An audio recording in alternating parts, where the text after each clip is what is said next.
ভূমি বলে খ্যাত আমাদের সদর জেলা দুটো বিধানসভা কেন্দ্র মোহনপুর এবং মজলিশপুর সকলেই জানেন 18 সালের পর থেকে স্বাভাবিক বিরোধী কোনো দলের স্বাভাবিক কোনো কাজকর্ম করার কোনো রকম অধিকার নেই।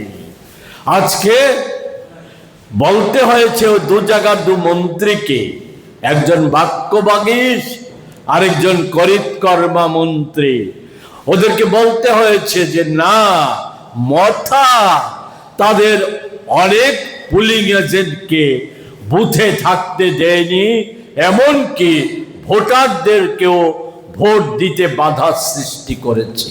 এক্ষেত্রে কথা না বাড়িয়ে শুধু বলবো, ফ্র্যাঙ্কেনস্টাইনের ধর্মই হচ্ছে এরা তাদের স্রষ্টাকেও রেয়াত করে না, রেহাই দেয় না। এটা একটা দিক। আরেকটা দিক হচ্ছে বোতল থেকে দৈত্য যদি বেরিয়ে যায় কি পরিণতি হতে পারে এটা সকলেরই জানা আছে।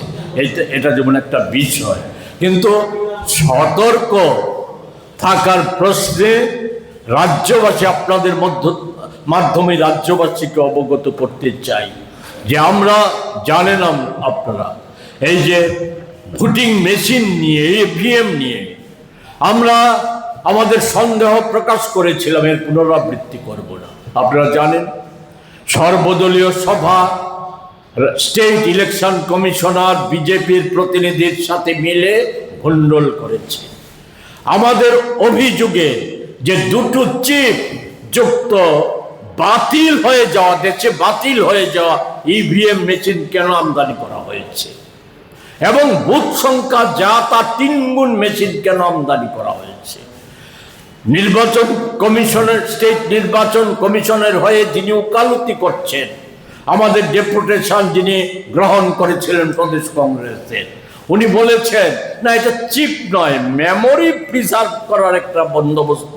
আমরা জিজ্ঞেস করেছিলাম কি দুটো? হ্যাঁ, দুটো আছে, কারণ মধ্যপ্রদেশে নাকি একসাথে কোনো এক সময় দুটো বুথ হয়েছিল। তা এরপরে সন্দেহটা আরো ঘনীভূত হয়েছে। কেন ঘনীভূত হয়েছে? যে আমরা জানতে পারলাম এই ইভিএম মেশিনের সাথে 22 জন ইঞ্জিনিয়ার এসেছেন, বিশেষভাবে তারা প্রশিক্ষিত 22 জন ইঞ্জিনিয়ার এসেছেন। তাই আরো যেটা যে আমাদের অবাক এবং বিস্মিত করেছে, মধ্যপ্রদেশ থেকে 22 জন ইঞ্জিনিয়ার সহ এই মেশিন আনার ক্ষেত্রে যে কোটি কোটি টাকা ব্যয় হয়েছে, অথচ একই মেশিন আমাদের পার্শ্ববর্তী রাজ্য মিজোরাম এবং নাগাল্যান্ডে আছে।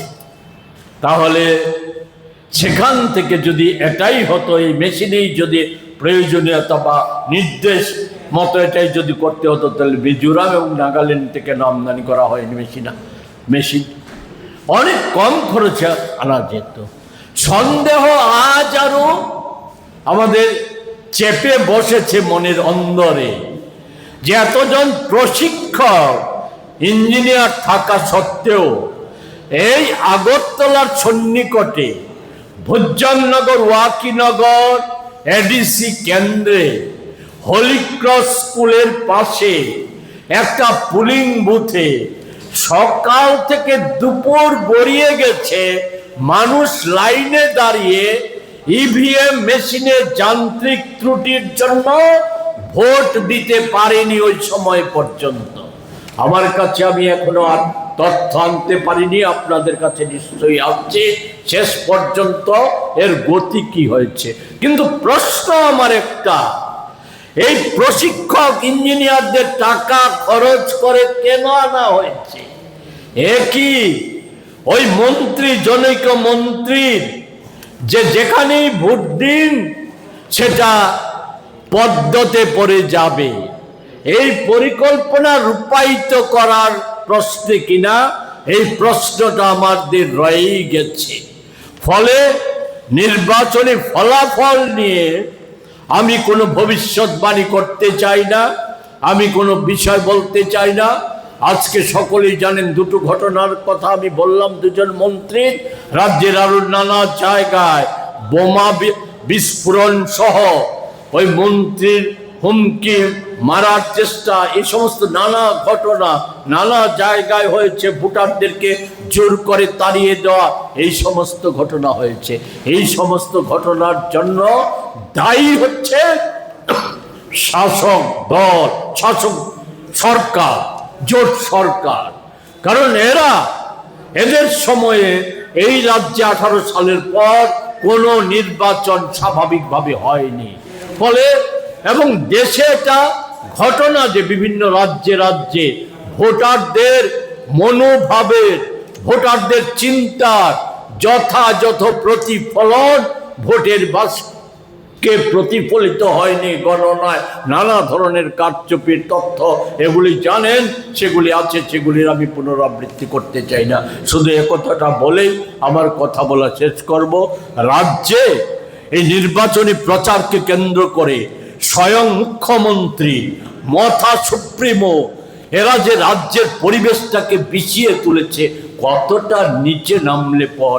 বেশ কিছুদিন আগে মথা সুপ্রিমো বলেছিলেন, আমি 2 ঘন্টা সময় পেলে পর চট্টগ্রাম বন্দর আর পুরনো চাকলা রসুনাবাদ আমি নিয়ে আসবো ত্রিপুরার মধ্যে। আবার এই 3 দিন আগে আমাদের রাজ্যের মাননীয় মুখ্যমন্ত্রী, একাধারে ডাক্তার, অধ্যাপক, সজ্জন, শিক্ষিত ব্যক্তি বলে পরিচয়, উনি ওনার প্রচার কার্য যেখানে করতে যান, পাইক বরকন্দাজ সহ সেখানে দোকানপাট বন্ধ হয়ে যায়। এতে উনি খুয়াইয়ে কোনো একটা সভায় বলেছেন, এখানে দোকানপাট বন্ধ করছ, আমি ইচ্ছে করলে আমার বাড়িটা কামানচমনি, আমি ইচ্ছে করলে 1 নিমিষে 1 মিনিটে সমস্ত দোকানপাট বন্ধ করে দিতে পারি আগরতলার। এ কোথায় নিয়ে যাচ্ছে? এ কি মুখ্যমন্ত্রীর কথা? এ তো রকে। আগে 70 দশকে, এখনো শোনা যায় না রকে, আগে 70 দশকের কোনো এক সময় রকের ছেলেরা বা কোনো ক্লাবের কর্মকর্তারা তারা সেই ধরনের ভাষা ব্যবহার করত। ফলে আমাদের রাজ্যটাকে একেবারে বিষিয়ে তুলেছে।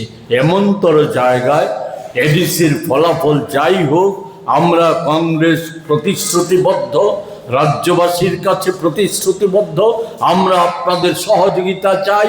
আমরা এই রাজ্যের সমস্ত গণতান্ত্রিক শুভবুদ্ধি সম্পন্ন মানুষকে আমরা যে জোটবদ্ধ করে এই জগদ্দল পাথরটা যারা দেশটার সর্বনাশ করে দিয়েছে, রাজ্যটার সর্বনাশ করে দিয়েছে, সভ্যতা, সংস্কৃতি, আমাদের মূল্যবোধ, এই সমস্ত কিছুকে যারা ধ্বংস করে দিয়েছে, তাদেরকে যে তাড়ানোর, সরকার থেকে তাড়ানোর যে সংগ্রাম, এই সংগ্রামকে আমরা এই ফলাফলের এই নির্বাচনের মধ্য দিয়ে যে গতি সঞ্চারিত হয়েছে, হ্যাঁ, আমরা প্রচুর কর্মী সমাবেশ আমরা করতে পেরেছি আদিবাসী এলাকায়, যেটা অতীতে আমরা সব সময় করে উঠতে পারিনি, বিশেষ করে 21 সালের নির্বাচনে করতে উঠতে পারিনি। একে পাথেয় করে আমরা এগিয়ে নিয়ে যাব। আমাদের বিশ্বাস সমস্ত অংশের মানুষের সহযোগিতা নিয়ে 28-এ আমরা পরিবর্তন নিশ্চিত করব। এই কথা কয়টি বলা